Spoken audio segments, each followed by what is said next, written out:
Hey everyone, Mr. Lewis here again to pick up where we left off yesterday with sections 2.8 and 9 of government intervention in Unit 2 of AP Micro. And this will be the very last video lecture for Unit 2. And then we'll test next Wednesday over Unit 2 with reviews coming on Monday and Tuesday. Now, yesterday we looked at three different ways in which the government can intervene in a market: a price floor, a price ceiling, and a quota. Today we're going to look at a per unit tax, a per unit subsidy, and import tariffs. Now, there are three levels to go with these first three tools that the government can use. Make sure you do each of those levels before moving into today's activities. But once you're done with that, there will be three more levels, one for each of our final items here. So let's jump into a per unit tax. A per unit tax is implemented because the government feels that by taxing producers, society will benefit in some way. By keeping the price of a good higher and limiting quantity, it's going to impact society in a less negative way. So these are sometimes referred to as sin taxes because there are per unit taxes on things like cigarettes or gambling in some cases, things like that, or alcohol. So an example would be tobacco and alcohol. And here are the effects of a per unit tax in the market. First of all, what's happening with a per unit tax is that for each unit produced by a company, they have to pay an added fee on top of their already existing marginal private costs. So it's increasing the marginal cost of production for producers of this good. And by increasing marginal cost, that is actually going to shift the entire supply curve upward along the y-axis where we measure dollars, right? So if cost is going up, we're going to move that curve upward.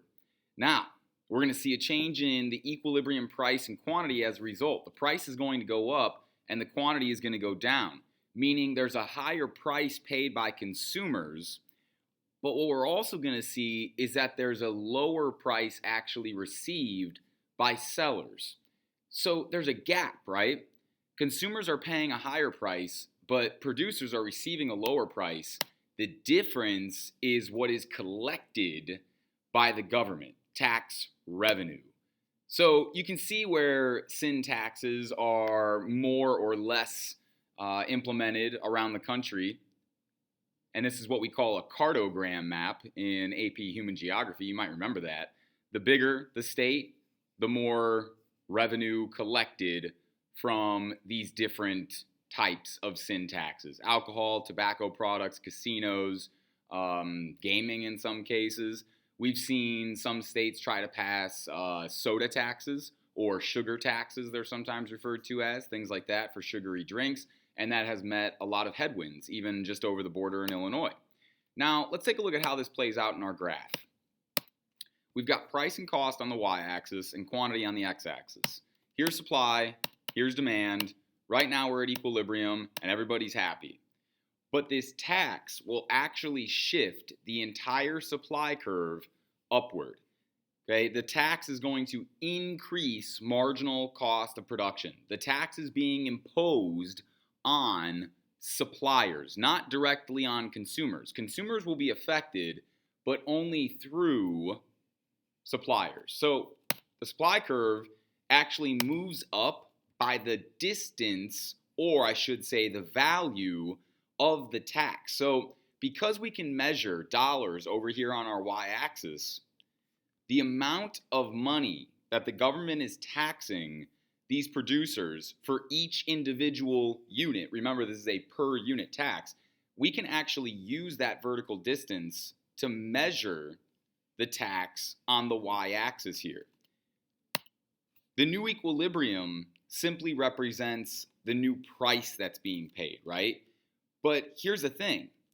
Even though this was consumer surplus and producer surplus before, that has now been chopped, right? Consumers, between the blue equilibrium, which is the original, and the red equilibrium, which is the new equilibrium in this market, all of these consumers now are not willing to pay this high price, the new equilibrium price. So they've been driven out of the market, and the only consumers left are the ones who are willing to pay higher amounts of money up here, above the red or new equilibrium. Producer surplus, on the other hand, is way down here.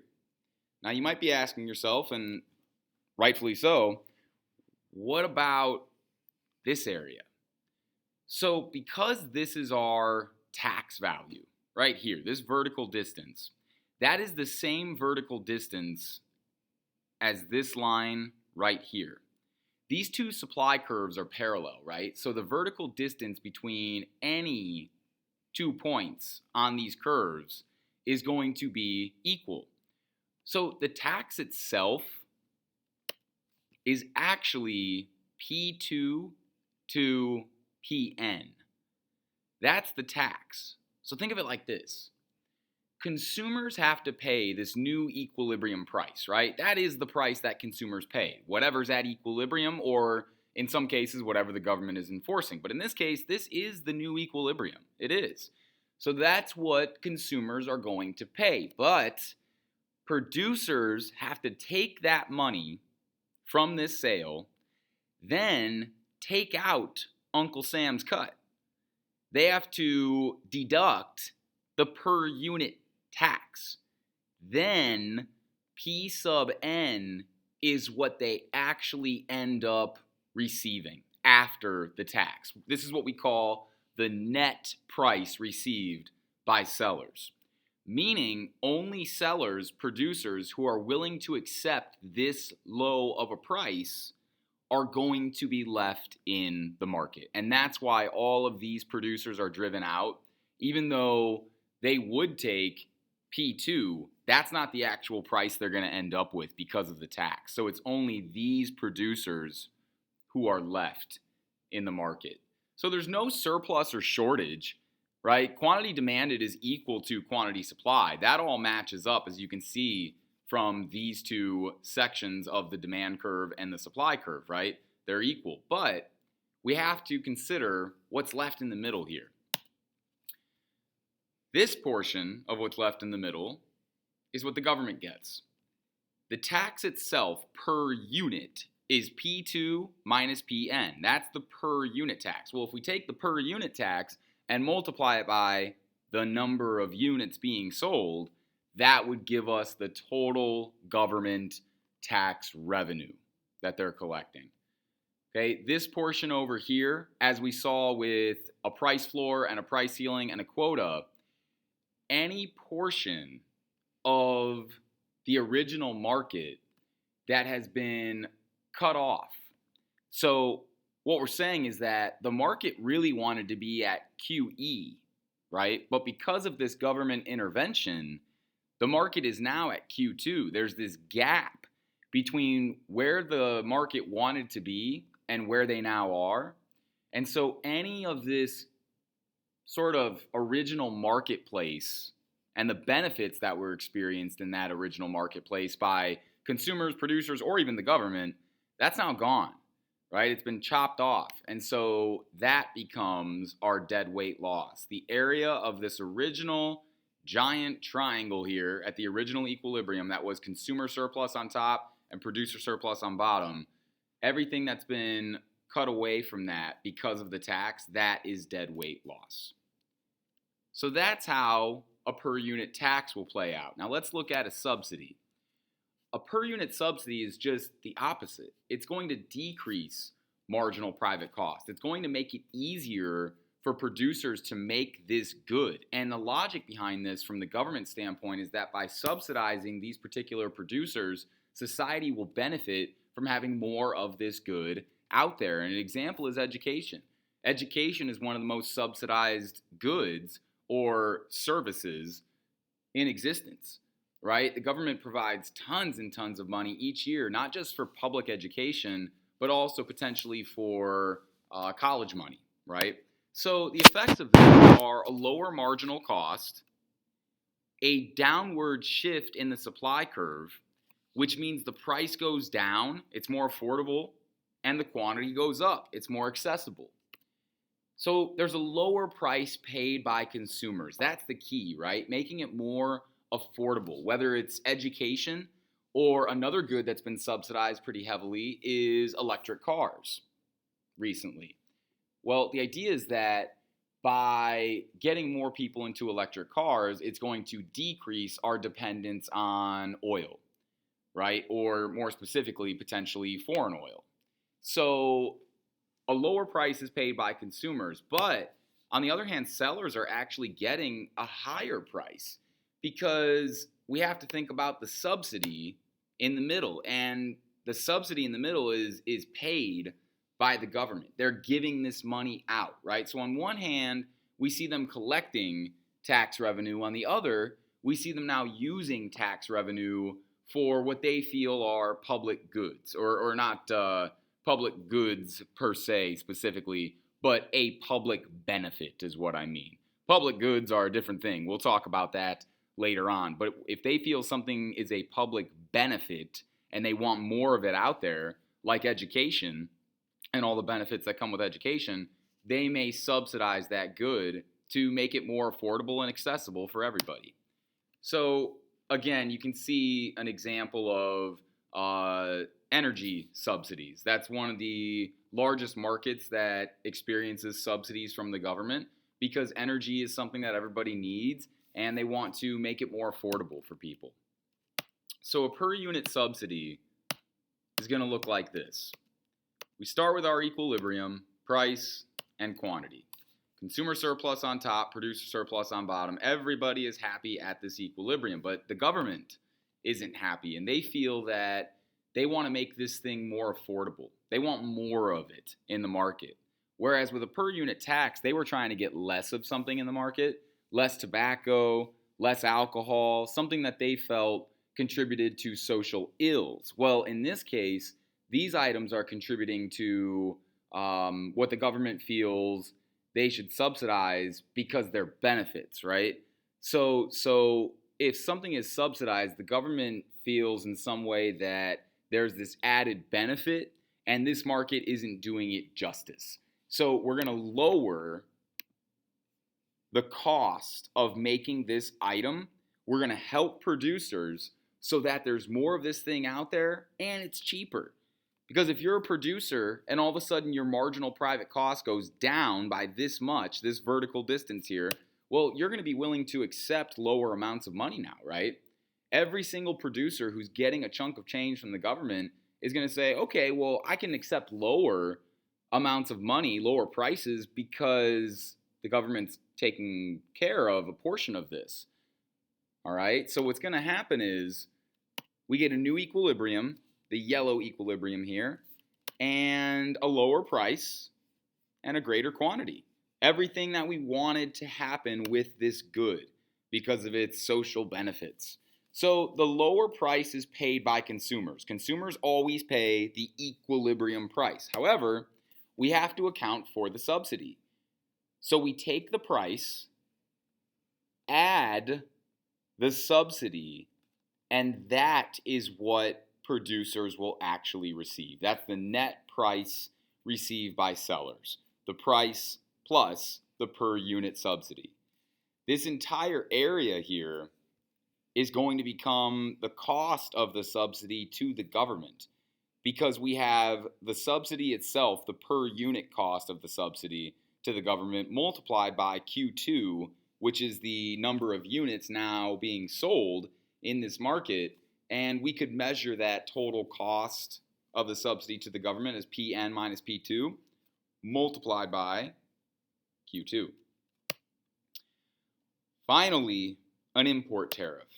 Essentially what we're doing with import tariffs is benefiting in some ways from foreign supply, right? So we talked about earlier how in some cases, if there's a shortage in a domestic market, we may import a certain amount of a good to meet that shortage. But that is going to drive some domestic producers out of the market because it lowers the price overall. However, tariff revenue can be earned and then used in some cases through some of the things we just talked about with subsidies to benefit society. So the idea is that if we have to import certain goods and some domestic producers are going to be hurt by that, what can we do to help them? And that's where tariffs come in, right? Tariffs are intended to not just protect some domestic producers, but also then use that tariff revenue to benefit society. So an example is cheese, actually. We place a lot of tariffs on certain types of cheese to protect American dairy farmers. So the effects of this are a higher domestic price, less imports, but also less consumer surplus because of the higher price. And the government then gets to collect the tariff revenue and decide what to do with that revenue. And there's some delicious cheese. So, what if the government imposes a tariff on foreign goods? We looked at this graph earlier in section 2.7. In this market, the price of oil per gallon is $1.20. Ooh, that's cheap. So what if the global price is 40 cents and the government allows that global price to be charged? Well, if that's the case, we have this giant shortage, right? The quantity demanded at that price is 500. The quantity supplied is 100. So there's this big shortage that we have to consider. And if we're going to import all of this shortage, right, that is going to limit domestic producer surplus. Only these producers on this portion of the supply curve are going to be willing to accept that low of a price. So all of these producers domestically have been driven out of the market because of that low price. Consumers are very happy about this in terms of the price, right? Domestic consumer surplus is booming because if all of these consumers down to 40 cents on the demand curve, all the way up to the top where it hits the y-axis, if all of them are willing to pay 40 cents, which they are, and we import to meet this shortage, then they are all going to get their consumer surplus, right? They're all going to experience these benefits because they're going to be able to purchase it. Whereas if we did not import the shortage, then they wouldn't be able to purchase it. It's that simple. And that's why domestic consumer surplus looks so big here. So domestic consumers are winning, but domestic producers are losing in this scenario. So what if the government imposes a tariff? Not back up to the equilibrium price, but up to 80 cents. So it's a global price of 40 cents. They impose a tariff of an additional 40 cents to make the price 80 cents. Now, that shortage is a little bit smaller. And we only have to import, the quantity demanded is 400, the quantity supplied is 200. We only have to import 200 units now. And the difference is this. This portion of the supply curve between these 2 points, these were the domestic producers who had gotten driven out of the market before the tariff, but now with the tariff are willing to accept 80 cents. And that's what the government was trying to do, was protect not necessarily all of the lost domestic producers, but some of them, right? The ones who were able to accept 80 cents, willing and able to accept 80 cents as a price for their good. So the shortage is a little bit smaller, and we can see that domestic consumer surplus has gotten a little bit smaller as well, but domestic producer surplus has gotten a little bit larger. And that is the intended use of a tariff. Now, we can also see in some cases a per unit tariff, right? So not just establishing a price, for example, like we saw in the last one, but actually enacting a per unit tariff. So let's say this is the global supply curve here, and this would be the equilibrium, but the government says, no, we're going to impose a tariff. That would work just like a per unit tax, only we impose it on not the domestic supply curve, but the global supply curve, right? The foreign goods that are coming into the market, because a tariff is a tax on foreign imports. And then we would have this new supply curve, and the same process would ensue. So that's it for the different types of government intervention.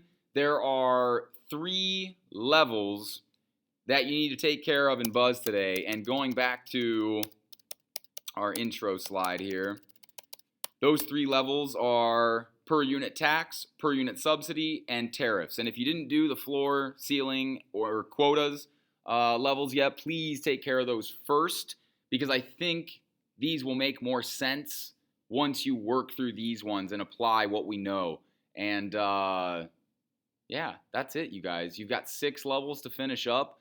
Beyond that, those are the last graded activities for Unit 2. The only thing left is our test. So looking ahead to next week, we will review on Monday and Tuesday. I'll get you a study guide, a practice test.